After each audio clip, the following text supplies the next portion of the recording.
I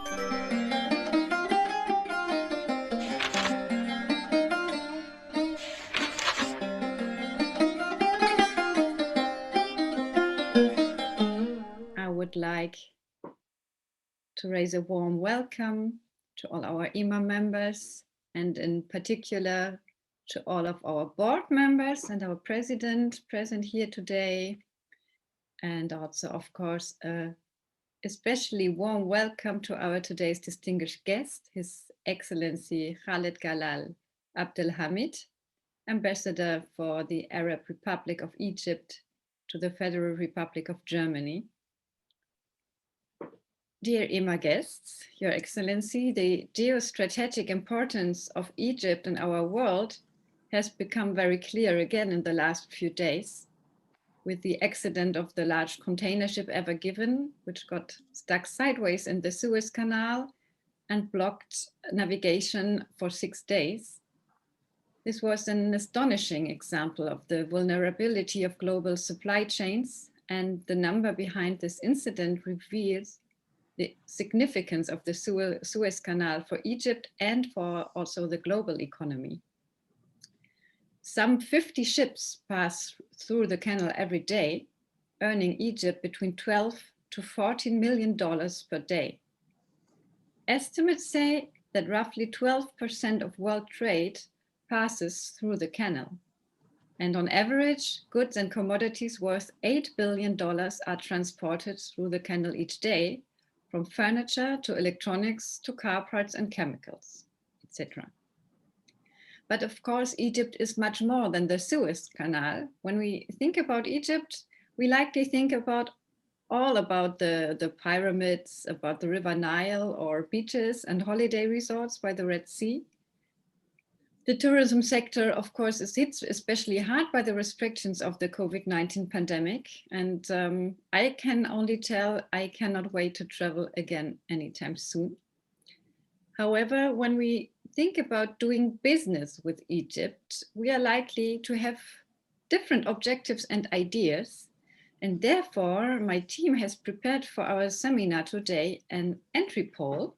I hope that now you will be able to see it, or I invite my colleagues, yes, to put it on. So please participate, because it's for us important to see which are your ideas and also your commitments to German-Egyptian cooperation. This is anonymous, so you may participate and be open and frank.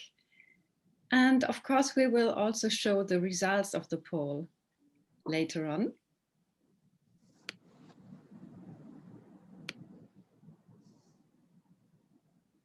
So are you considering doing business with Egypt? Are you aware of the incentives for German SMEs in Egypt? Which are the promising sectors for you in Egypt? And I can only tell that North Africa remains the most important market for German exports to Africa. For the first time in 2020, German exports to Egypt reached more than 4 billion euros, despite the pandemic. This is really incredible. The growth against this trend was driven by machines, cars, and car parts. And also Egypt's GDP grew by 3.5% last year. And the IMF estimates that Egypt's economy will grow by another 2% this year. Now I would like to open a little bit the floor to our today's distinguished guest, His Excellency Abdelhamid, in order to learn more about the opportunities for German companies and to have insights from this high-ranking diplomat who is the ambassador of the Arabic Republic of Egypt to Germany since October 2019, and who has just returned safely from a 3-week visit to his home country, and who will give us today a fresh and a profound insight about Egypt. In the keynote address, he will focus on multifaceted potentials for German SMEs in Egypt. He will further address sustainable economic and investment opportunities and look at growing sectors, new sectors, as well as existing and arising challenges with needed solutions, and potentials for Egyptian-German cooperation. Before his post in Germany, His Excellency Abdelhamid was Assistant Foreign Minister and Chief of Cabinet to the Foreign Minister Sameh Shoukry. He served previously as Egypt's permanent representatives to the League of Arab States and also as Special Assistant to the Executive Secretary at the Comprehensive Nuclear Test Ban Treaty Organization in Vienna. Before giving the floor to Your Excellency, I would like to quickly summarize the poll results, and then I will be curious to learn more from the ambassador and to have your speech. Questions are allowed in the chat. And also we received a high number of questions, so I also have some questions from you, dear participants, that I will also mention in our discussion later. So considering doing business in Egypt, 74%, this is a high number, perhaps 22, only 4 are not interested. So we will also convince you after this seminar, I believe. Aware of the incentives, it's more than half say no, so there is room for improvement. And also the most prominent sectors in Egypt for SMEs are, oh, it's a lot. Agribusiness, 41, construction, 41, energy, 56, healthcare, 37, IT and telecommunication, 22, logistics, 37, textile, 19, tourism, 44, transportation, 30. I think next time we should have also the answer, all of them, because I think this would be also true. Dear Excellency, the floor is yours. We are looking very forward to your speech. It has been a long time. We were planning to host this Salon Diplomatique because we wanted to host it in persona in your embassy, but right before this meeting started, you said this is nothing that we will miss. We will do it as soon as the situation allows. Thank you so much for coming. The floor is yours. Thank you so much, Mrs. Gruitrooy, and I welcome all 54 participants in this meeting. It's been quite some time, as you say, that we have been trying to get this meeting to happen. I was hoping that I would welcome you in person in the embassy. That would be something I think we would all want very soon. I personally would be honored to receive you once the situation permits. Let's hope the pandemic will subside and the vaccinations will work. I am optimistic about it, and hopefully this will be very soon. Thank you again for the opportunity to talk to all of you. I was looking very closely at the poll and the result of the poll. There was one person who said that they definitely don't consider making business in Egypt, and I hope they will change their minds once we have a chance to discuss and know a little bit more about the situation in Egypt. Egypt has been in the news lately, of course, because of the Ever Given incident.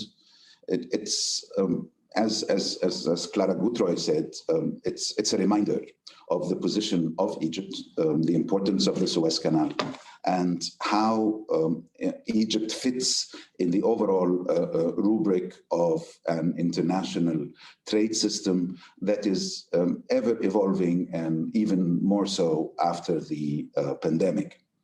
The presentation today, I thought, would be to try to give you a very quick overview of the situation in Egypt. As Mrs. Gruitrooy has just mentioned, I was in Egypt for 3 weeks, but that was really not related to business. I had there was a wedding in the family. My daughter was getting married, and so it was not a business trip, but rather a family trip. And, you know, marriages and births and events like these give us hope and are a positive development for the future. And I think this is the overall feeling in Egypt. There is a feeling of positivity. There is a feeling of the future will definitely hold better things to come.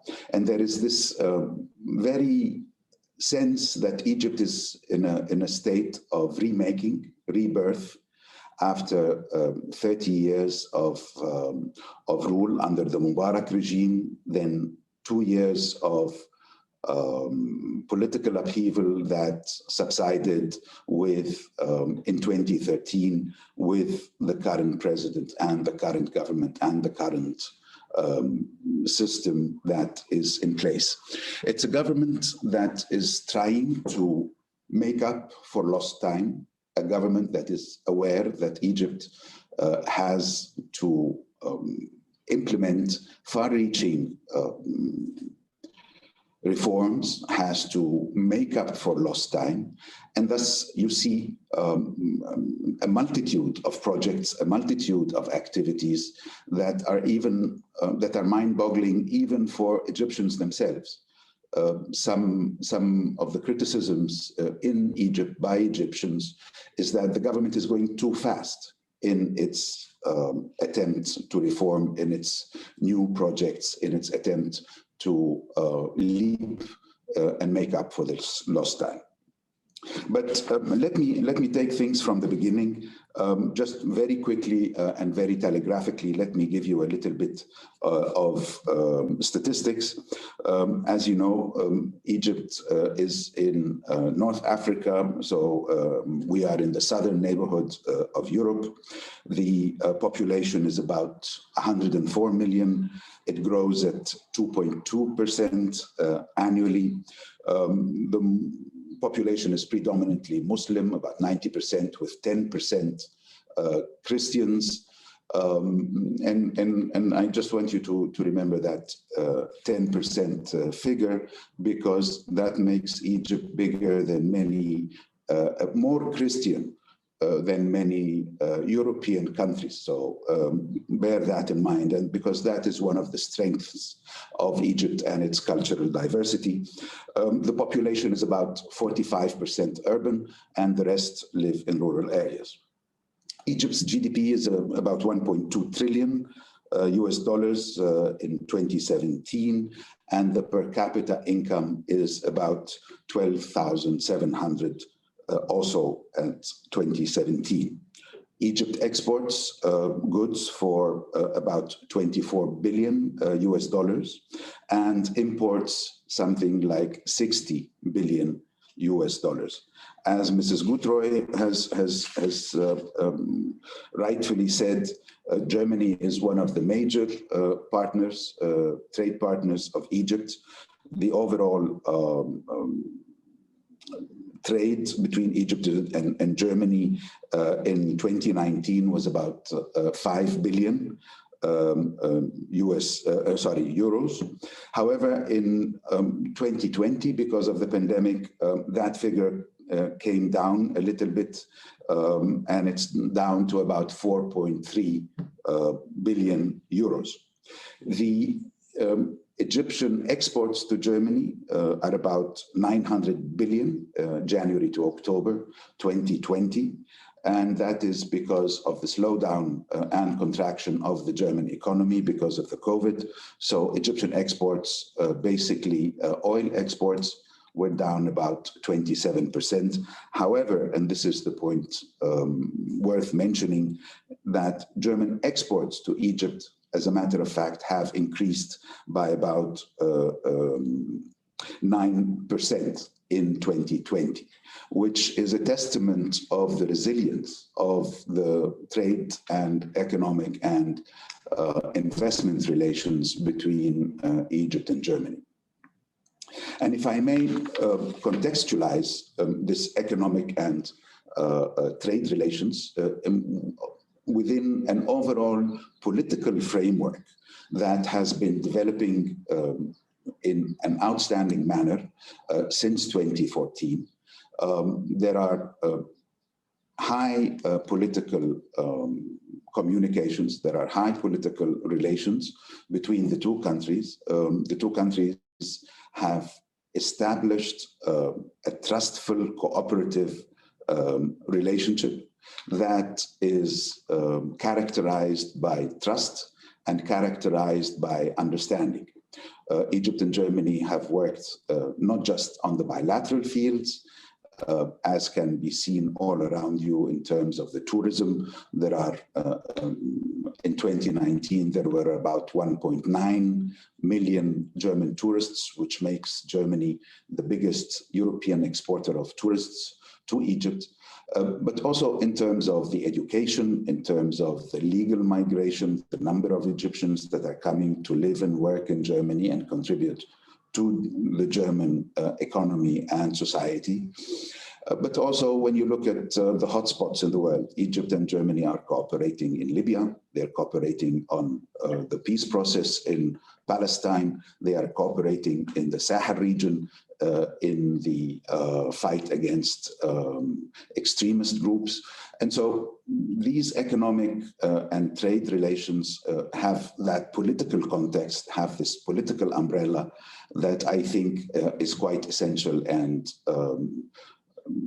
is a prerequisite for the development of trade and economic relations between the two countries. Before I go on a little bit further, I just want to flag that despite of the decent numbers in terms of the trade and economic relations, Germany's investments have not kept up with the trade relations between the two countries. So German investments in Egypt have been mostly lagging. And this is one of the things that we are trying to address. I think it has to do with a multitude of factors, but we will get to that in a moment. My counterpart in Cairo a few days ago mentioned the figure that German investments in Egypt is worth $7.1 billion US. I think I haven't had a chance to check with him where this figure came from, but I think he might be, that might include ongoing projects and a huge new project by Siemens on the speed rail train and the 3 mega power plant stations that Siemens has successfully implemented in Egypt in the last 3 years. The Egyptian economy, like all of the world's economies, have suffered from the pandemic. The pandemic has had its toll here in Germany. I think the latest figures was that the German economy actually contracted anywhere from 7 to 8%. The Egyptian economy was fared slightly better. The Egyptian economy has posted positive growth rates in 2020. These growth rates were about 2.5 to 2.8%. It is projected that this current year, the growth rate will be around 3.5 to 3.8%, and the trajectory will continue to improve as of 2022, where the growth rate will return to around 6%, which is the pre-corona pandemic growth rate. When I was describing the state of Egypt today and being a country on the move, a country that is optimistic for the future, there is a lot of evidence to show for this. Egypt is currently building 14 new cities. Egypt is building a new administrative capital that is going to be fully operational as of this coming June. I think the first government ministries are going to go to that administrative capital. The the amount of work that is being done in terms of these new cities, 19 new universities, 2 of them German. There have been opened this German university in Cairo, and there is a new German International University, which are both applied science universities. German and Egyptian educational cooperation is, I think, the most significant cooperation in terms of German education abroad, and we are very honored that we are hosting 2 German universities in Egypt. The infrastructure of Egypt is receiving a new overhaul, a complete overhaul. And this has resulted in Egypt moving along on the index of the efficiency of roads, for example, to become to be at the rank of the 28th best road infrastructure in the world, after having been, which is an improvement of about 50 places. The sectors of education, the sectors of hospitals and medical care and pharmaceuticals have all, by constitution now, require at least 2% of Egypt's GDP to be dedicated to these sectors, and there are a multitude of projects. For example, in the field of healthcare, there are currently 80 new hospitals being built or upgraded.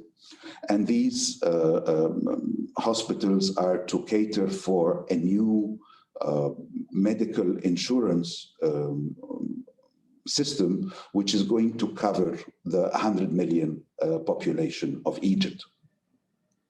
In terms of the infrastructure, the legal and infrastructure, there is a race against time to upgrade many of the laws in terms of how do you ensure that in a modern economy, the legal framework can move ahead with it. In terms of the customs law, I know those of you who have done business with Egypt are aware of the many bottlenecks and many drawbacks of the customs law in Egypt.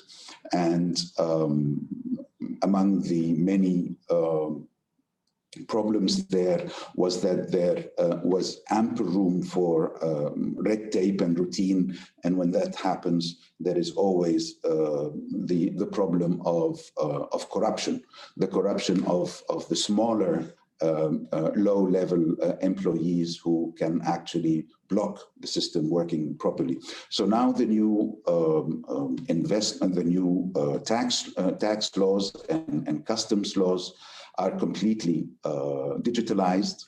And the idea is that through the digital interface of these laws and the functioning digitally, you minimize the red tape and you minimize the possibilities of corruption. The same goes with the tax laws and the investment laws. We have, Egypt has instituted a new investment law that caters for smaller and medium-sized enterprises with what is known as the one window system, whereby the investment ministry, the investment authority, is the one destination whereby new investors would address themselves, and through that interface, the necessary approvals, the necessary licenses are considered. This digitalization was both the result of a quest for modernization, but it was also highlighted more and more by the issue of the pandemic. Because what the pandemic has done, and it has done to all of us, is the lockdowns, the restrictions, and most important, the realization that the way of doing business has changed, and there is going to be a new normal in doing business when it comes to the supply chains, when it comes to the value chains. And this is where Egypt can actually be a very good alternative. And this is my request to you today, is have a second look at what Egypt has to offer in terms of this new legal investment infrastructure, in terms of the infrastructure of roads, the new e-government that is actually now covering more than 155 services that are being presented to clients who need to work with the government, and even investments in the telecommunications sector in terms of the internet connectivity and digitalization, where Egypt is now among the top tier countries in development and improvement in the digital and ICT sector. The idea here being that what the pandemic has forced upon us is a new normal that is going to be relying more on digitalization. And I think we can check that box when it comes to Egypt's infrastructure, when it comes to proximity, when it comes to encouragement and incentive for investment and business. I think we can also take that box when it comes to Egypt. And I must be completely honest with you. I'm not trying to impress upon you that Egypt is a haven and that everything is ideal or perfect. Egypt is a country that is developing. My suggestion to you is that these developments and these modernization efforts offer two possibilities and two opportunities that are very basic, and I would like to leave with you that thought. One, with development and with modernization and a political will to modernize and move forward, there is opportunity, and there is ample room for those who have the time and make the effort to look for a very solid and lucrative business. One. And two, that there is a determination that this modernization process is the only way forward. And so this also provides longer term and provides the continuity that any business would like to ensure and would like to guarantee. The idea that I want to also present to you is that Egypt, because of its position, and we have been talking about the Suez Canal and the importance of the Suez Canal, about how 12% of the world trade is going through that canal. Around the canal, there's been created the Suez Free Economic Zone, which is an area of 500 kilometers, square kilometers, that is been designed, that has a special tax incentives, special operating rules and regulations that enable businesses to come and set up shop in the free trade area, free zone area around the Suez Canal.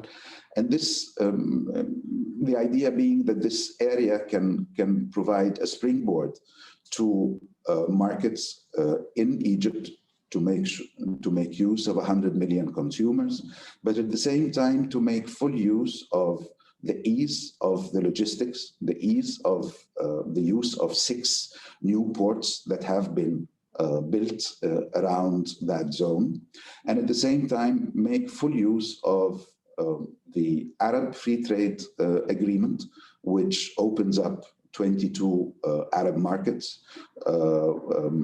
and the African Free Trade Agreement, which opens up the markets of 52 African countries, and to make full use of the association agreement and partnership agreement between Egypt and Europe. So those enterprises, those businesses that feel that they have markets in the Arab world or in Africa, it would make lots of sense to have a look at Egypt, to have a look at the Suez Canal free zone. I would like to finally say a word about energy and renewables, because I see from the poll that we had in the beginning of our meeting today, that there is quite a bit of interest when it comes to energy and renewables. As you know, again, part of the effort of the government to bundle resources and ensure to mobilize all resources for the development of the country. A lot of concessions have been made in terms of the oil and gas business. The Zohr gas field has been developed by European companies, and it turned out to be one of the biggest findings of natural gas in the Mediterranean. Egypt has two gas liquefaction plants that are now the basis of what is called the East Mediterranean Gas Forum, which is a forum that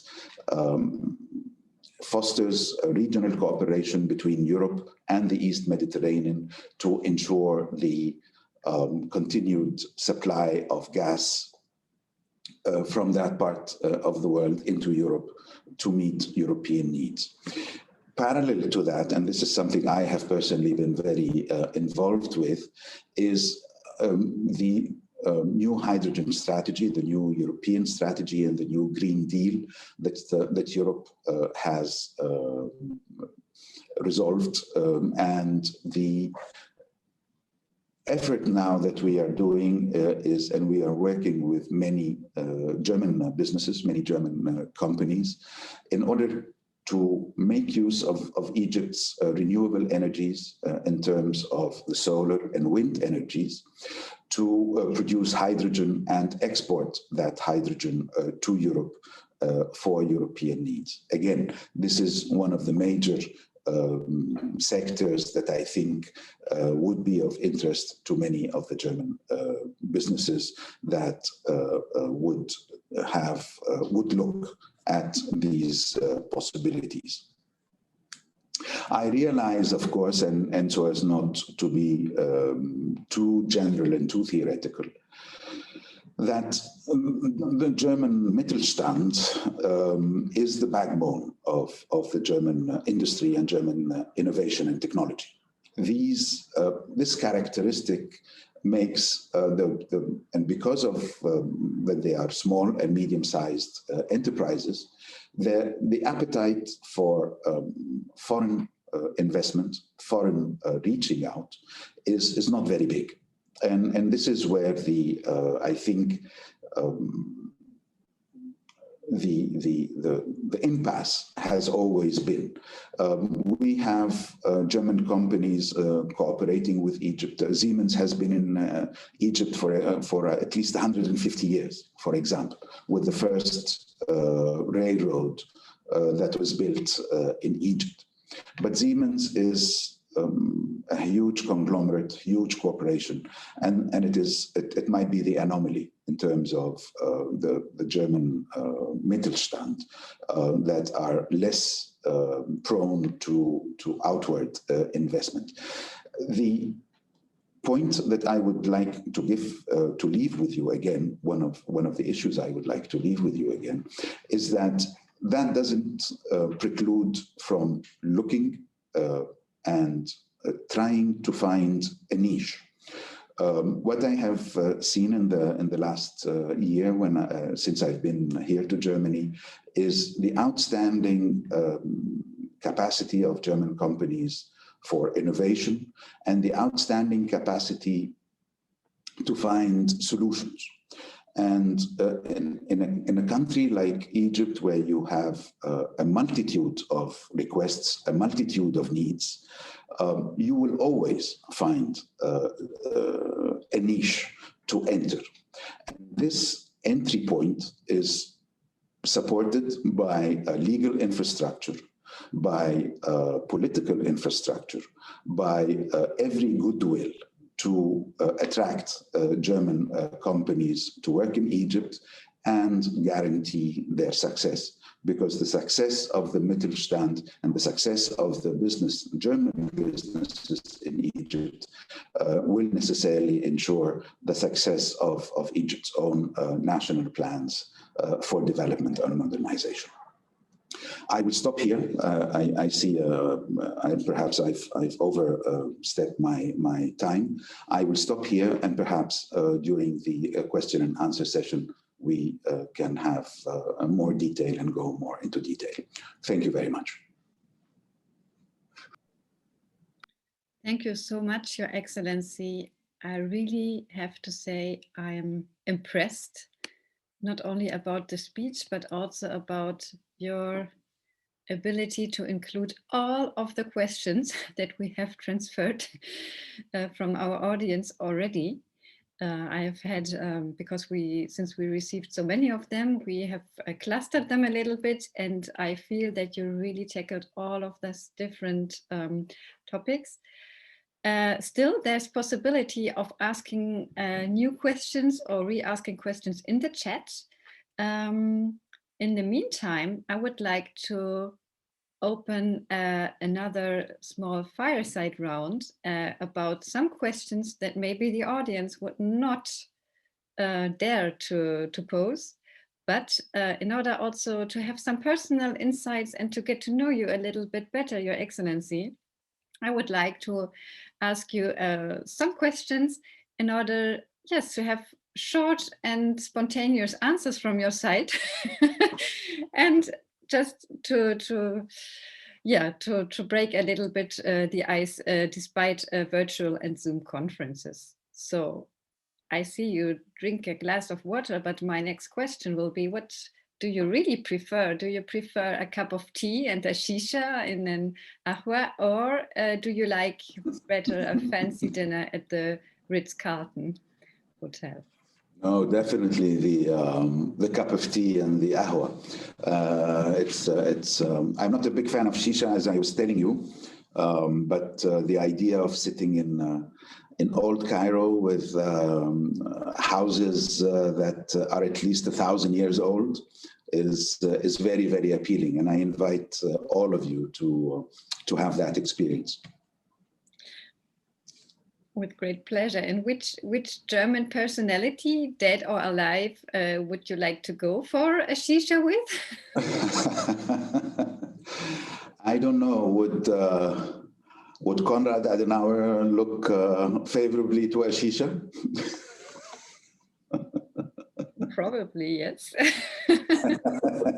Or a cigar. And what would you say is a common trait between Egyptians and German? Anything you would say spontaneously? What I think is quite in common is this love and pride of the motherland, of the patrie. It's a very strong feeling here, and this is something that if you know any Egyptians, you will always also find comes out, this love of the motherland. Thank you. And how would you complete the following sentence?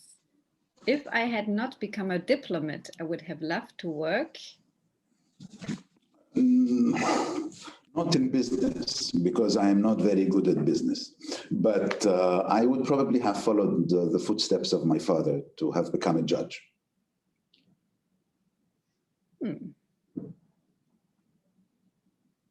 And what is your favorite leisure activity, if you have time to have leisure, of course. We have lots of time now that we're not going anywhere. So I'm these days I'm doing indoor cycling, but thank God it's becoming warmer. So hopefully we'll take the bicycles out again and enjoy the lovely German greenery here in Berlin. This is a good activity. And do you have any favorite German word? I was always intrigued. My German is not very good. I tried to learn a bit, but the idea, this word Zusammenarbeit, it's a very interesting word because it's a like most German words, it's a combination of two words, but it's very prolific in the sense of zusammen and Arbeit, so working together. I think it's to me it's tells a lot about Germany and the German language. Interesting. I like this word too. And what is the first thing that comes to your mind? Just short, like one idea, when you hear the following: the pyramids of Gizeh. Greatness. I think of greatness. Second, Egyptian cotton. As soft as a mother's love. Germany. My new homeland for a few years. The new administrative capital. The future. COVID-19. Oh, a nightmare. A nightmare. African continental free trade area. Limitless possibilities for those who have the vision and the will to do some effort. Last, the new German supply chain law. Very controversial. Thank you so much, Your Excellency. I think this is really worth a round of applause because it's not evident that you show us your fresh and spontaneous personal insights. Thank you so much. I hope that you all feel with me that we know you a little bit better now. And we have in the chat some congratulations of the marriage of your daughter already, which is really a very good thing. So much appreciated. And also a question on the water issue is coming up, one of the most important issues for Egypt. So could you present also a challenge which puts at risk the economic development of your country, or what are your prospects of finding a solution to the water crisis? So if I understand right, so you talk about water as a challenge. This was mentioned in the chat. Dimitriou, if you want to open your mic and camera and ask it right away, you are allowed to do so. Otherwise, I can read it. So there's written, thank you for the presentation. My questions relates to the water issue, one of the most important issues for Egypt, perhaps also presenting a challenge which puts at risk the economic development of the country. So what are the prospects of finding a solution? The issue of water is an existential issue.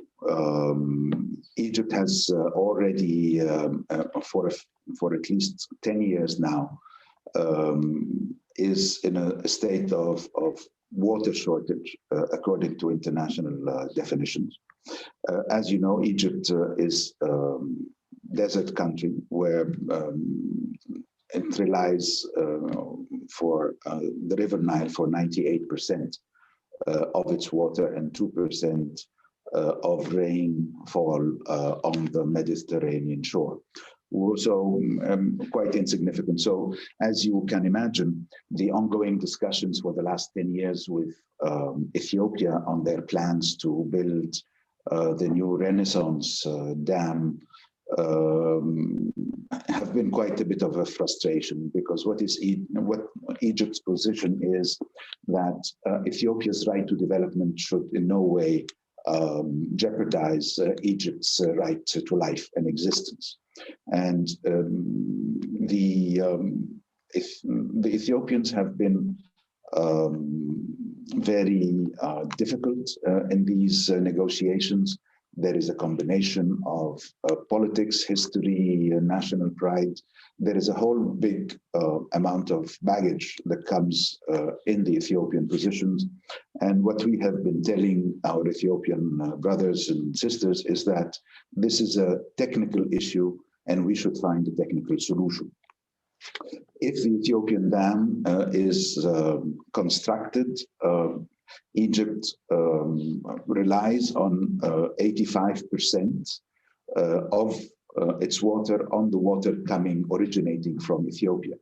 And so unilaterally deciding on not sending that 85% of water to Egypt will necessarily, and to quote President Sisi yesterday, that this will not be acceptable and that Egypt will not forego one single drop of its water.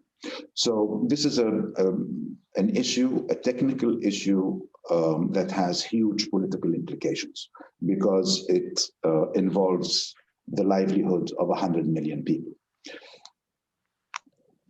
Having said that, that doesn't mean that Egypt is not taking measures in order to improve its efficiency, the efficiency of the use of its existing water resources. So Egypt's water now is actually being recycled and used 3 times over. So the water has 3 different cycles of use. So through water use efficiency, we are trying to make up for this significant water shortage because of the population growth. Egypt is now expanding the number of desalination plants. And this is where the gas reserves that have been discovered comes in very handy in order to use that energy. And of course, the renewable energy of the solar and wind energy is being put to use. And hydrogen is going to also be a very important factor there. In the desalination efforts, and now you have desalination plants popping up all around the coast on the Mediterranean and the Red Sea. And I think like countries of the Arabian Gulf, we have many countries that have water shortages that have been able to get around it. Lastly, there is Egypt's agricultural irrigation is actually the same policies that have been used by the pharaohs. Egypt's agriculture today still relies on flooding. And this is something that needs to change and is changing. Again, this should be one of the areas that many of your members in EMA might want to have a look at, agricultural technologies in view of irrigation, because this flooding is no longer possible with the water shortage. And so this water shortage is both a challenge, but is also an opportunity. It's a challenge because we need to have new strategies, we need to have new ways of thinking, we need to have new ways of dealing with water as a precious resource. And at the same time, it's an incentive for a change of culture of how people deal with water. It's an incentive for modernization. It's an incentive for business, and it's an incentive for innovation and technology. So from these challenges, I think what you can reap is actually improved economic development and economic growth and new avenues of cooperation between Egypt and Germany. Thank you so much for this comprehensive answer. I would like to take up one keyword you just mentioned several times. It's innovation. And we have the two last questions for today. One is about innovation, digitalization, and the role of the women also for the Egyptian future. Second one is coming, I believe it's Susanne Rupert Elias from DLR. I could only read out the abbreviation. And the question is about, thank you very much for your interesting presentation, Excellency. In your view, which economic sectors on the Egyptian side are most suitable for involvement and cooperation in science, research, and innovation? Thank you very much for that. As I was saying earlier, the digital infrastructure is there. Egypt is a country where you have something like 1 million university graduates a year in fields of engineering, sciences, in fields of applied sciences now, thanks to the German universities that have come up, that have been established and that we are very grateful for. And so you will find the necessary human element, the necessary human capital to take forward science and innovation. The question then becomes one of financing of investment, and because research and development is an expensive business. And so the idea here is, how do you match this human capacity with the requirements of society, and how do you actually find the necessary capital to make that match and make that work? In the infrastructure that the government has tried to establish in terms of the digitalization, in terms of the internet connectivity, in terms of the high-speed services that are needed for e-government, are there, and they are improving. What I imagine innovation, science, and technology is needed for is, for example, in the field of pharmaceuticals. And I think what we have found and what we have discovered with this pandemic is that we have choke points for, there are only 4 or 5 companies in the world that were able to provide a vaccine. And even now, some of them are not very, they're not guaranteed to work, or they have problems. And so in a country like Egypt, the medical industry is one of the areas that I think science innovation is very much needed. The other point that I think is the other field that I think is most to benefit from this is this IT sector. When Egypt's economy is 50% built based on services. And these services, whether it's insurance, whether it's education, whether it's tourism, all of this can benefit tremendously from innovation.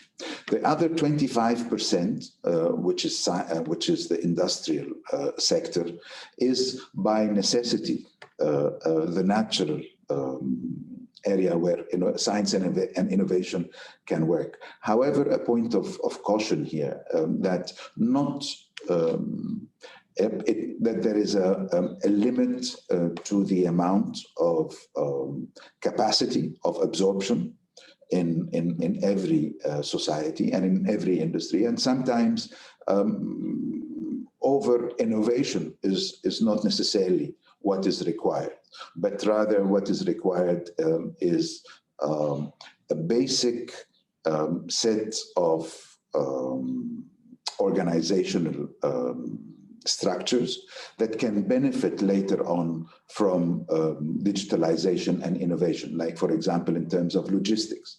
So in the Suez Canal area, when it comes to the manufacturing of high-tech goods. But these will always and necessarily be an isolated, very niche investments and very niche industries. So I would say IT, I would say pharmaceuticals. There is agriculture. All of these are areas that would benefit very much from innovation in science and technology. Thank you so much, Your Excellency. Over innovation is not necessary. This is something I will keep in mind. It's a very interesting food of thought. And we are just accomplishing our very intensive hour. I'm really thankful for you to take your time and to be with us today. Let me say, not ladies first, but ladies last. Last question would be about the role of women and young women in Egypt. And then we will wish you all a happy Easter break and stay in touch with your embassy, of course. We are looking forward for continuing our collaboration in the future and of even enhancing concrete projects and for our members and the EMA. Thank you so much. It's interesting that we end our discussion on women. It's an issue and a subject that has taken up a lot of discussion in Egypt. Egypt has gone through ups and downs when it comes to women issues. But the history is indeed a very positive one. The Egyptian women have had the right to vote before women in the US and even in Switzerland. So there is no problem there. Again, legally, there is no discrimination. As a matter of fact, since 2014, there has been an intended effort in order to do away with many of the social impediments to the enjoyment of rights of women. For those of you who have been following Egypt recently, now we have a new parliament that is made up of 25% women. The statistics point to the fact that in higher echelons of businesses, something on boards, on business boards of companies, some 32% of the constitution is women. The current government has 8 women ministers, and so there is every effort on the part of the government to ensure the full enjoyment of women, of their rights, and there is no debate about these rights. It has to do with popular culture.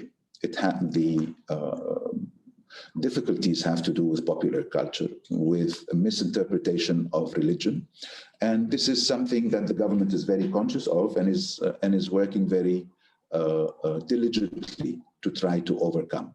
But then again, social practices and social traditions are difficult to change, but we keep trying to do that. And I think the story about women and enjoying their rights and being partners in development is a good story in Egypt. And I think it can only improve based on the achievements of the past. Thank you so much. As a summary, I would read out one of the many comments of thanks that we received in the chat. It's from Mr. Muawad of the Chamber of Commerce Landil, and it stresses, "Dear Excellency, Mr. Ambassador, thank you very much for your overview of opportunities in German-Egyptian economic cooperation. Without missing to mention the challenges Egypt is facing, it encourages pointing out the opportunities that this rapidly growing foreign market offers to our member companies. I have nothing to add to that. On behalf of our IMA president and the IMA board and the IMA team, very, very big thank you for this intense hour that we have spent together. I wish you all a great Easter break, and we are looking forward to our next endeavors together. All the best to you. Stay safe, stay healthy, and see you soon at the next IMA event or project. Thank you very much, and I hope to receive you, as I said, in the embassy once the situation allows. Thank you so much for having me today.